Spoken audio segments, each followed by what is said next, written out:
beware of the guile of Morgoth, whose strength was always greater than it seemed, and his purpose other than he revealed. And though the signal of the approach of Maedhros came not, and the host grew impatient, Hurin urged them still to await it, and to let the orcs break themselves in assault upon the hills. But the captain of Morgoth in the west had been commanded to draw out Fingon swiftly from his hills, by whatever means he could.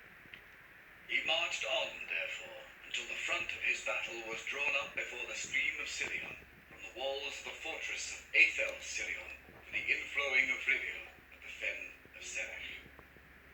And the outposts of Fingon could see the eyes of their enemies, but there was no answer to his challenge, and the taunts of the orcs faltered as they looked upon the silent walls and the hidden threat of the hills.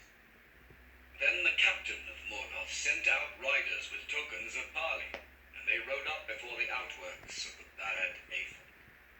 With them they brought Gelmir, son of Gwilym, that lord of Nargothrond, whom they had captured in the Bragolach, and they had blinded him. Then the heralds of Angband showed him forth, crying, "We have many more such at home, but you must make haste if you would find them, for we shall deal with them all when we return, even so." And they hewed off Gelmir's hands and feet, and his head last, within sight of the elves, and left him.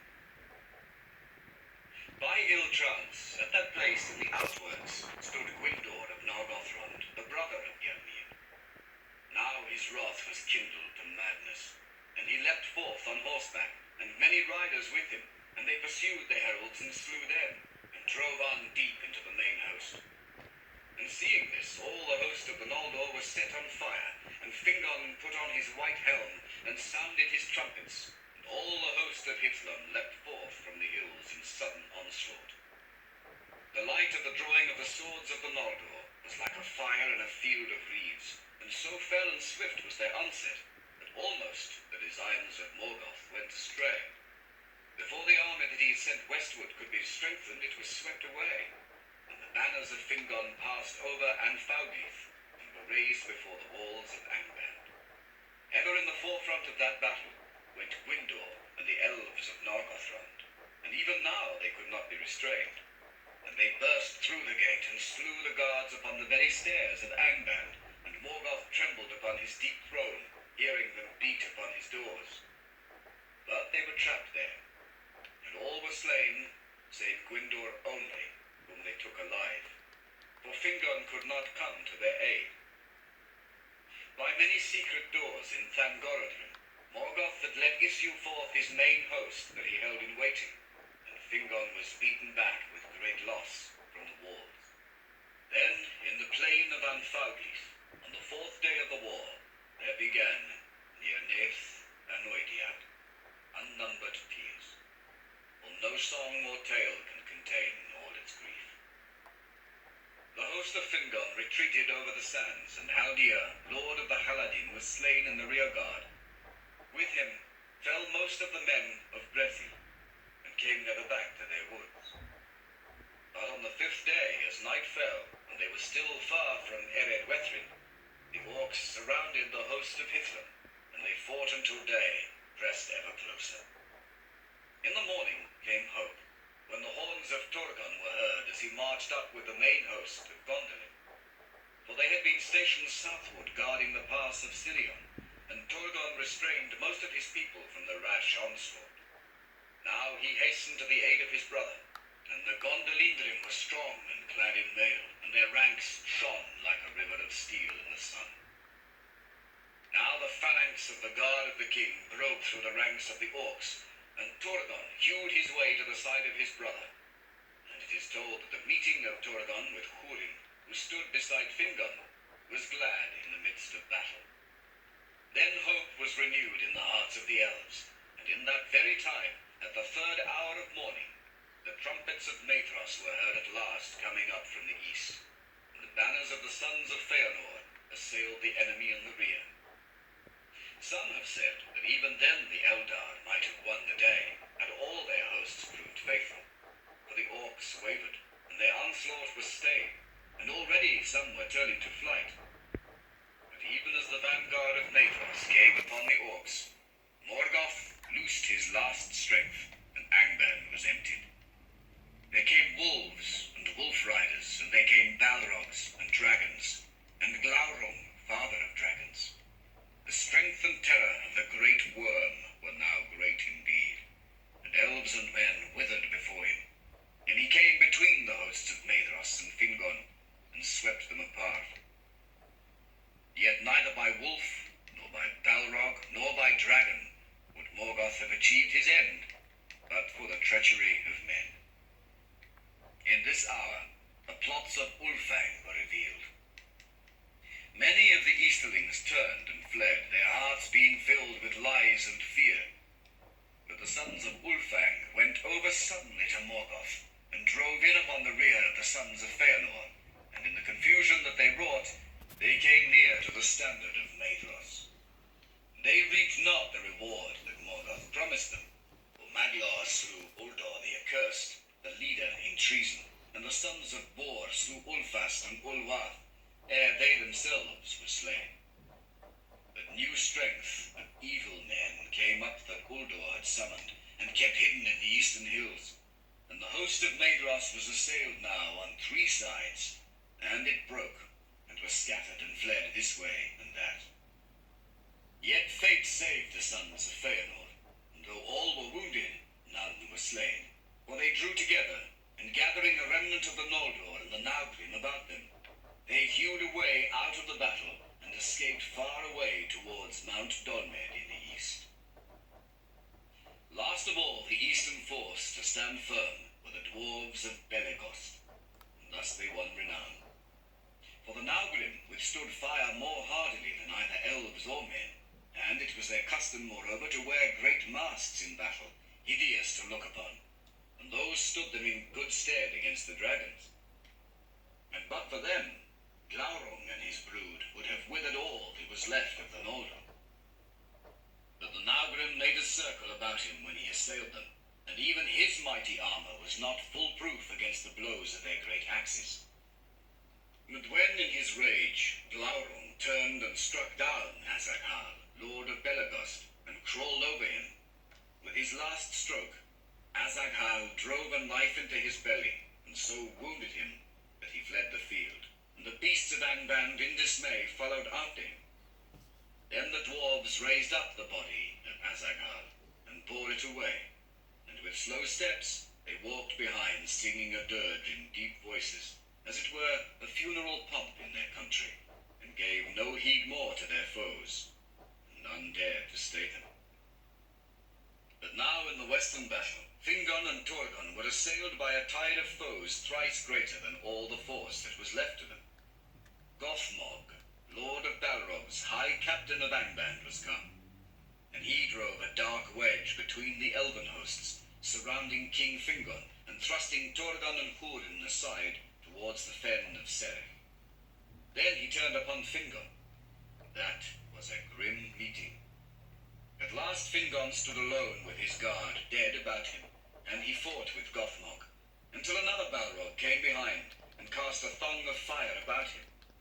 Then Gothmog hewed him with his black axe, and a white flame sprang up from the helm of Fingon as it was cloven. Thus fell the High King of the Noldor, and they beat him into the dust with their maces, and his banner, blue and silver, they trod into the mire of his blood. The field was lost. But still Hurin and Huor and the remnants of the house of Hador stood firm with Durgan of Gondolin, and the hosts of Morgoth could not yet win the pass of Sirion. Then Hurin spoke to Turgon, saying, "Go now, Lord, while time is, for in you lives the last hope of the Eldar, and while Gondolin stands, Morgoth shall still know fear in his heart." But Turgon answered, "Not long now can Gondolin be hidden, and being discovered it must fall." Then Huor spoke and said, "Yet if it stands but a little while, then out of your house shall come the hope of elves and men. This I say to you, Lord, with the eyes of death, though we part here forever, and I shall not look on your white walls again, from you and from me a new star shall arise. Farewell." And Maeglin, Turgon's sister's son, who stood by, heard these words, and did not forget them. But he said nothing. Then Torgon took the counsel of Hurin and Huor, and summoning all that remained of the host of Gondolin, and such of Fingon's people as could be gathered, he retreated towards the pass of Sirion. And his captains, Ecthelion and Glorfindel, guarded the flanks to right and left, so that none of the enemy should pass them by. But the men of Dor-Lomin held the rearguard as Hurin and Huor desired, for they did not wish in their hearts to leave the Northlands. And if they could not win back to their homes, there they would stand to the end. Thus was the treachery of Uldor redressed, and of all the deeds of war that the fathers of men wrought in behalf of the Eldar, the last stand of the men of Dor-Lomin is most renowned. So it was that Torgon fought his way southward, until, coming behind the guard of Hurin and Huor, he passed down Sirion and escaped. And he vanished into the mountains, and was hidden from the eyes of Morgoth. But the brothers drew the remnants of the men of the house of Hador about them, and foot by foot they withdrew, until they came behind the fen of Serech, and had the stream of Rivil before them. There they stood, and gave way no more. Then all the hosts of Angband swarmed against them, and they bridged the stream with their dead, and encircled the remnant of Hithlum as a gathering tide about a rock. There as the sun westered on the 6th day, and the shadow of Ered Wethrin grew dark, Huor fell, pierced with a venomed arrow in his eye, and all the valiant men of Hador were slain about him in a heap. And the orcs hewed their heads, and piled them as a mound of gold in the sunset. Last of all, Hurin stood alone. Then he cast aside his shield, and wielded an axe two-handed, and it is sung that the axe smoked in the black blood of the troll god of Gothmog, until it withered. Each time that he slew, Hurin cried, Aure and Tulava! Day shall come again! 70 times he uttered that cry, but they took him at last alive by the command of Morgoth. For the orcs grappled him with their hands, which clung to him still, though he hewed off their arms. And ever their numbers were renewed, until at last he fell buried beneath them. Then Gothmog bound him and dragged him to Angband with mockery.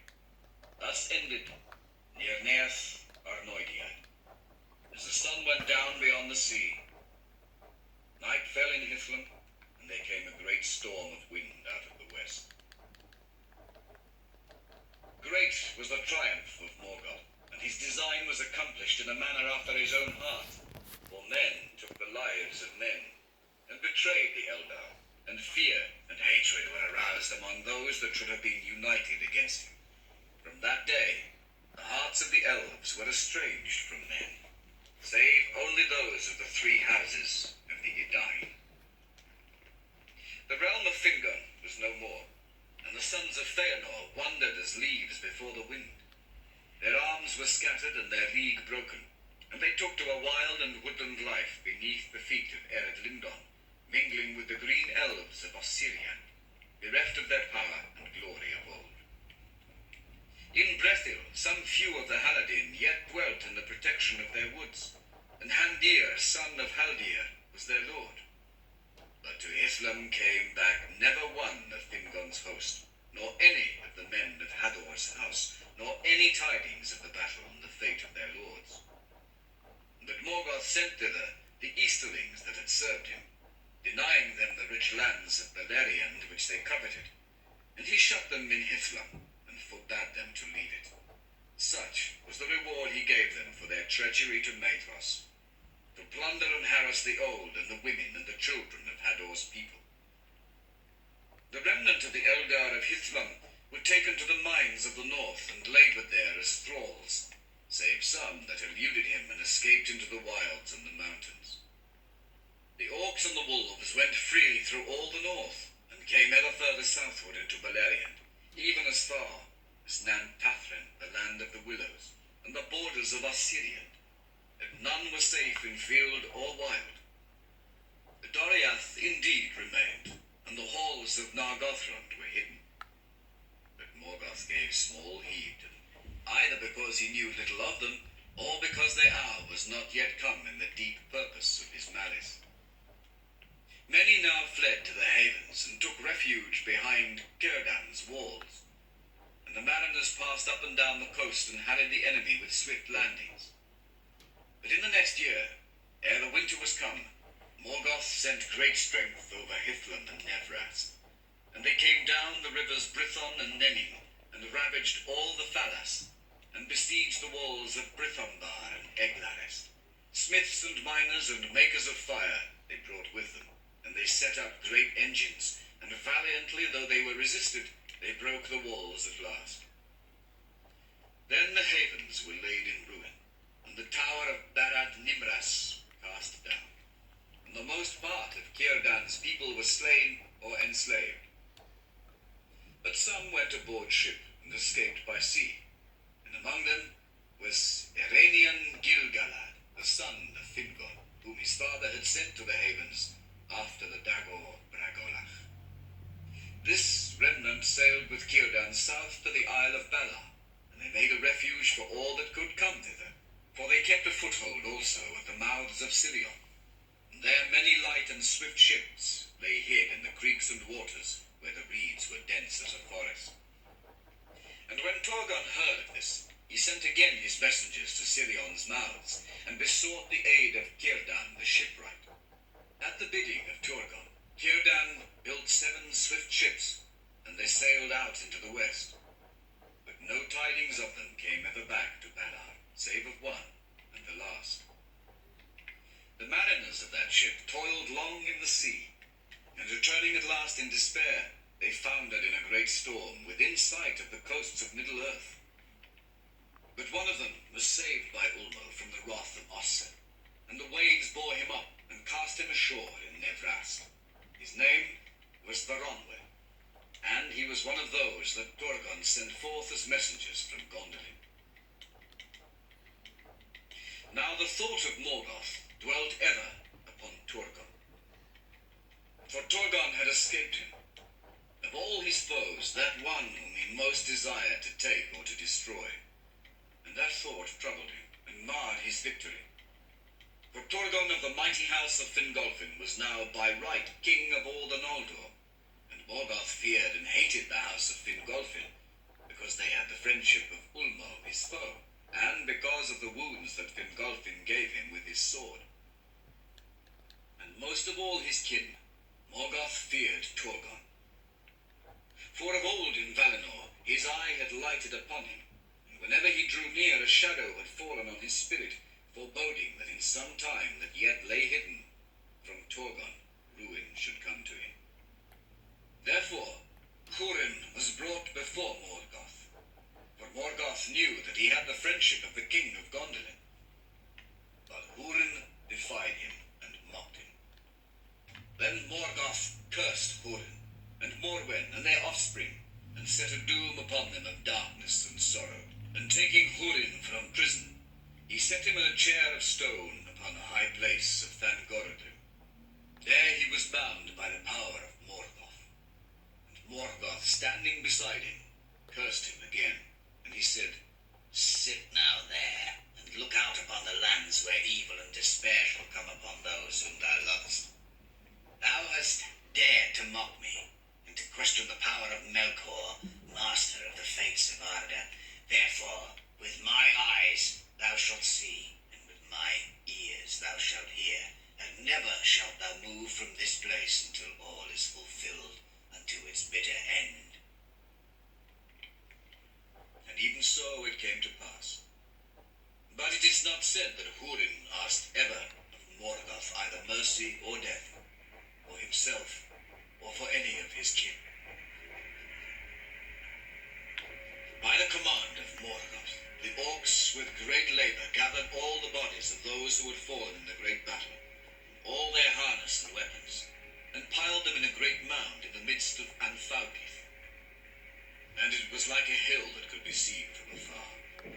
Howthen and Dengin, the elves named it, the hill of slain, and Howthen near Nath, the hill of tears. But grass came there and grew again,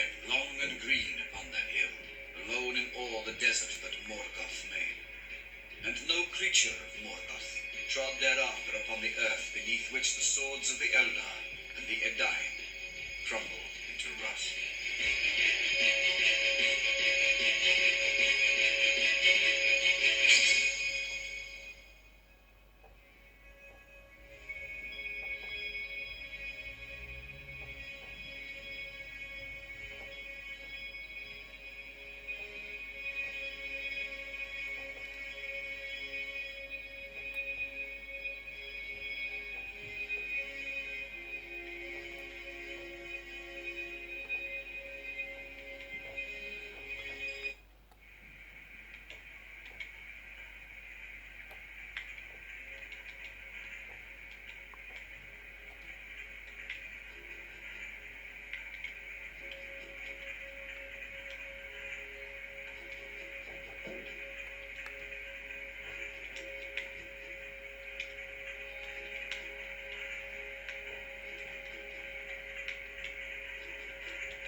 The Silmarillion by J.R.R. Tolkien. Edited by Christopher Tolkien. Read by Martin Shaw.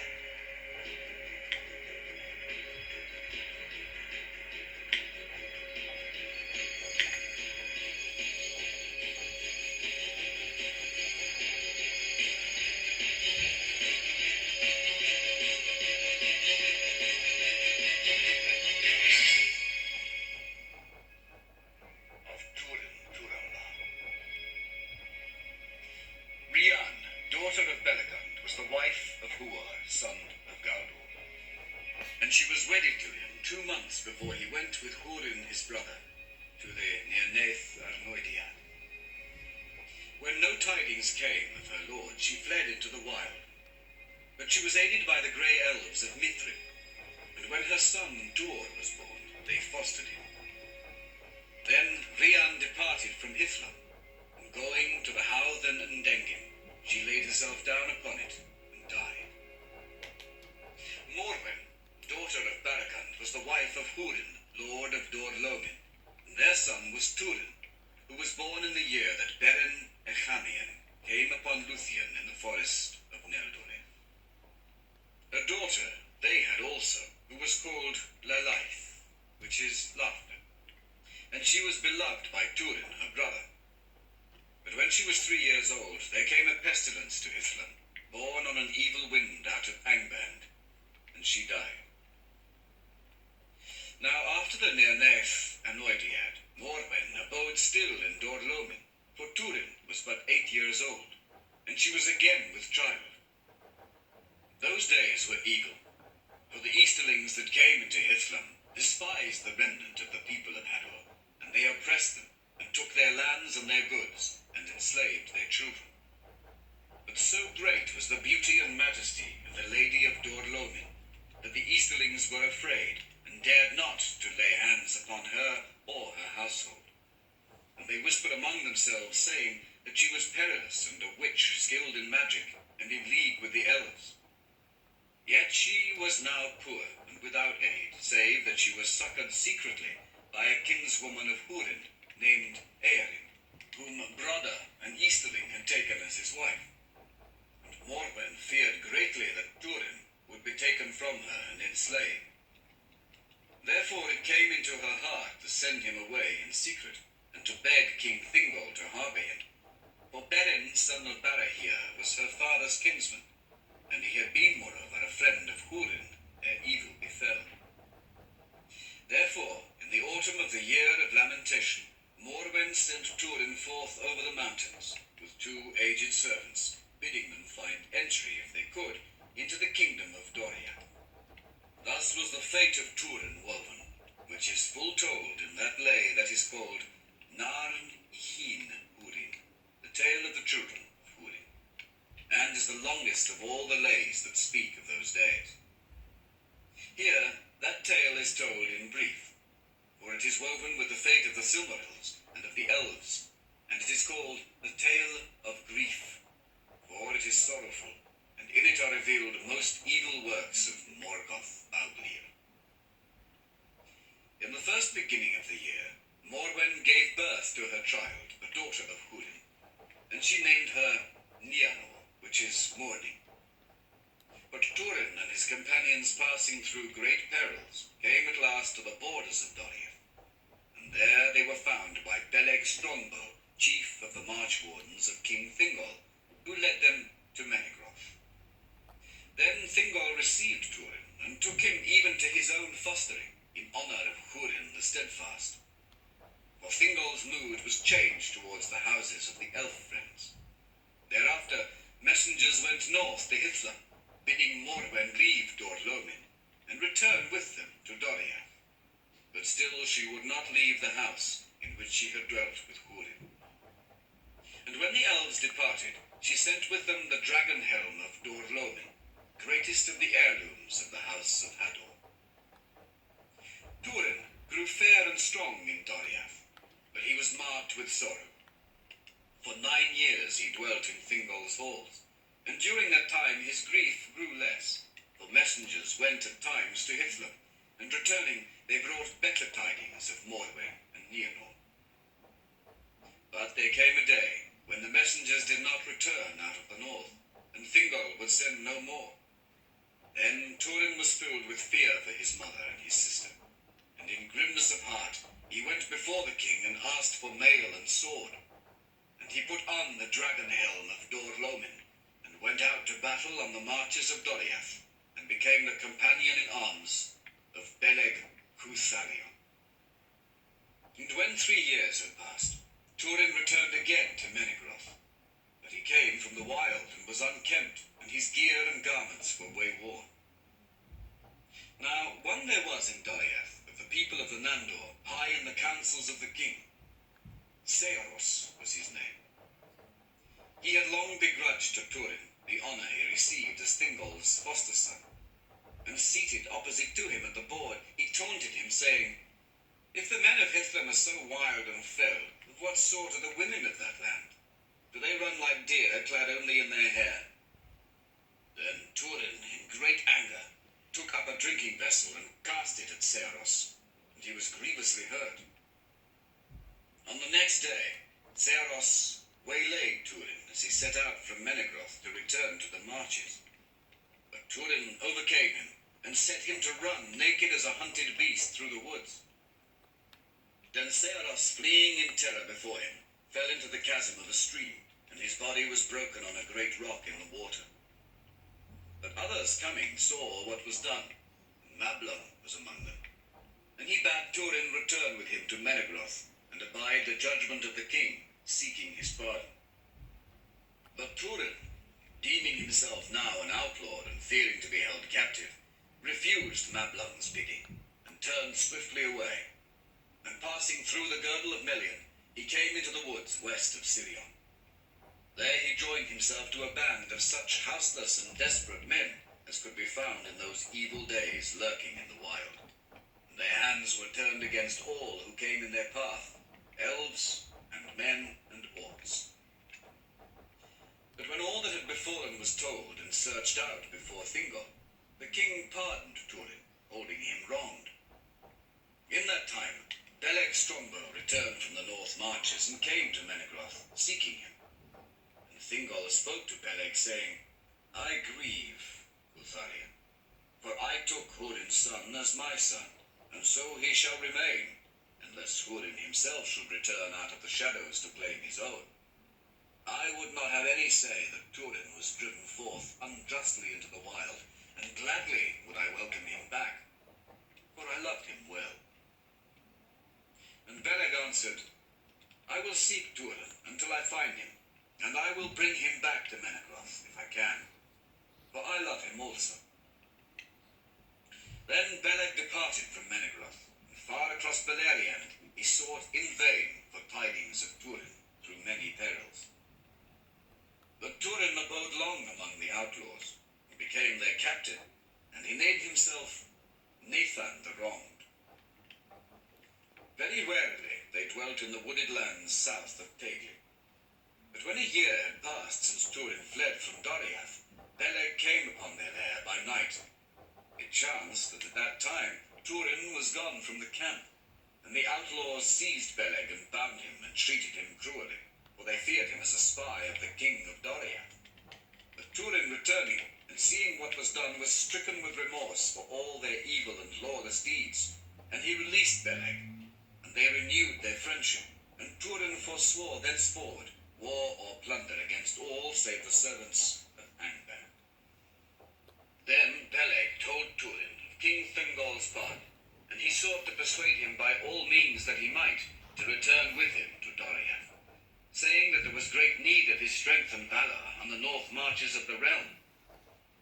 Of late the orcs have found a way down out of Tower Nufuin, he said, and they have made a road through the pass of Anach.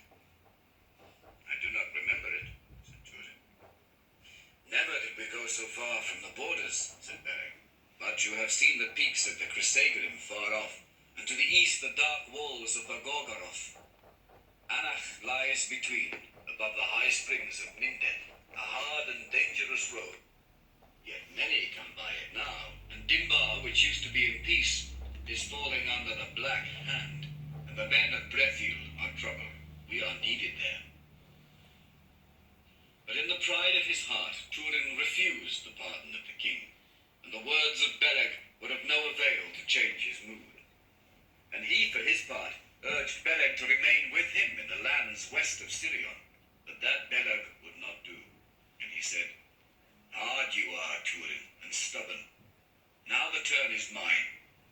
If you wish indeed to have the strong bow beside you, look for me in Dimbar, for thither I shall return."